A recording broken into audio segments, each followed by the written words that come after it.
Algorithmic Architecture by Kostas Terzidis is a peaceful balance of conceptual discussion with theoretical context. Published in 2006, yet feels increasingly relevant for today. This is a book I implore you all to pick up and read.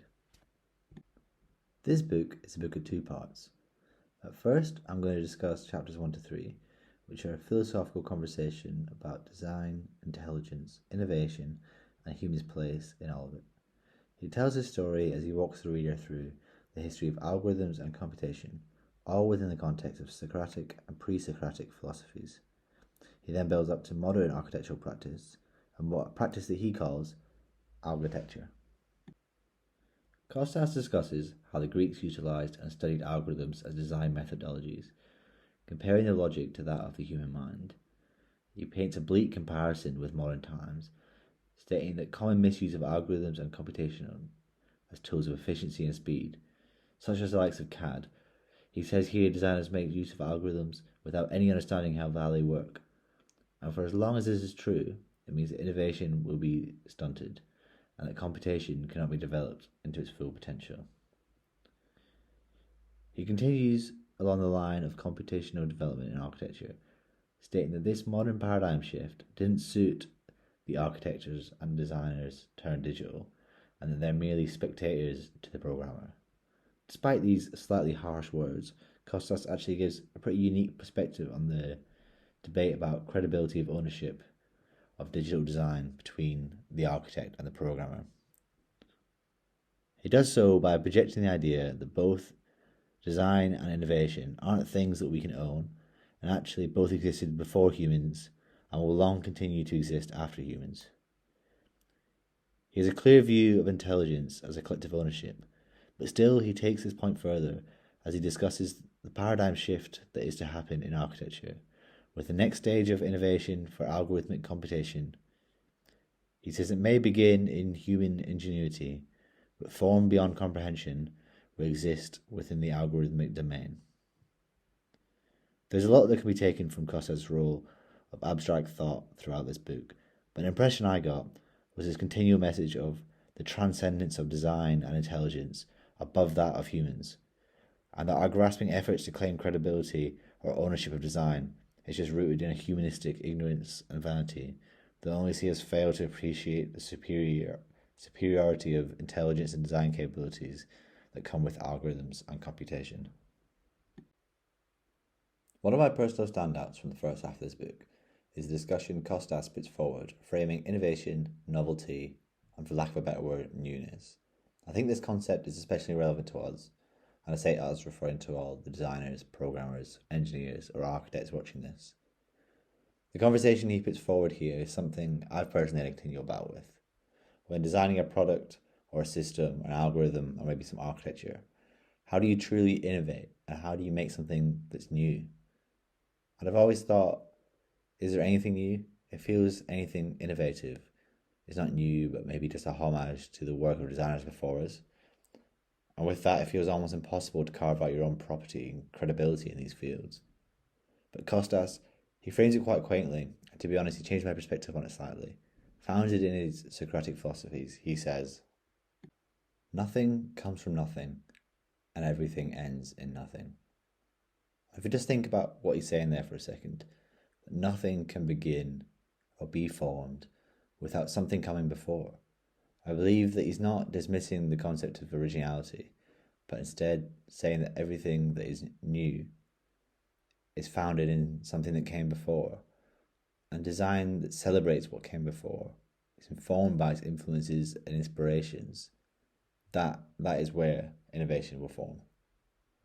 Another quote from Kostas that I feel embodies his philosophy and also further explains his thinking is this: "Innovation may be seen as a process of adding one more leaf to the tree, where originality could be seen as a process of adding one more root.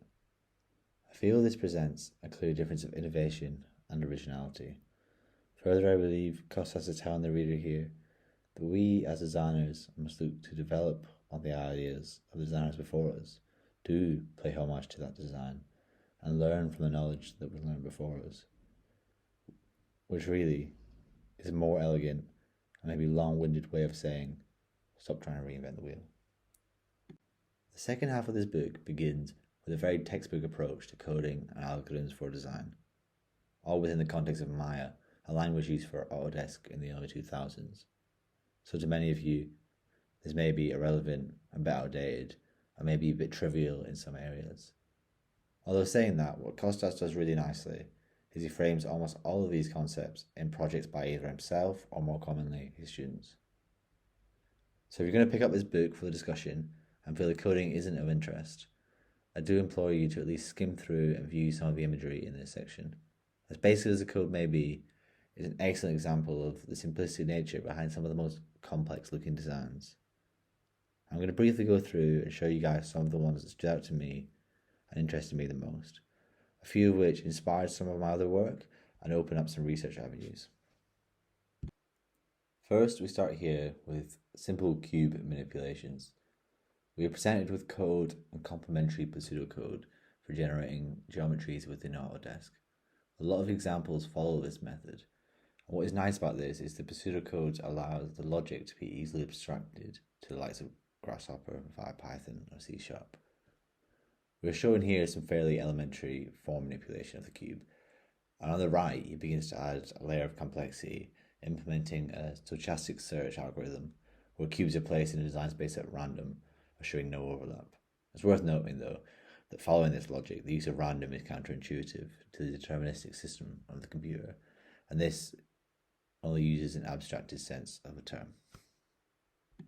This model presents an added layer of context to that stochastic search algorithm. One of his students here is reversing the principle and seeking for an ensured overlap to form a connected structure. This design project actually influenced some of my own work, where I looked to abstract that logic for a similar form-finding process. This more complex model is another example of form-finding process that utilizes randomness and distortion principles. It's worth noting that a lot of the context he presents in this section are dominated by form-finding. Besides the obvious architectural context, I find this really interesting as it's a manifestation of the principles that he laid out in the early stages of the book. He previously stated, architectural design quality is reflected in form and object relationship, showing he clearly values how the computational and algorithmic ability has pushed these principles into a new state of novelty and innovation, thus encompassing his message that understanding of these principles is needed to prevent a stunt of innovation in the field. In these later chapters, he continues to discuss the idea that humans today have become capable of exceeding their own intellect. Through the computational algorithms and advanced systems, humans can develop and predict forms out with their quantitative constraints.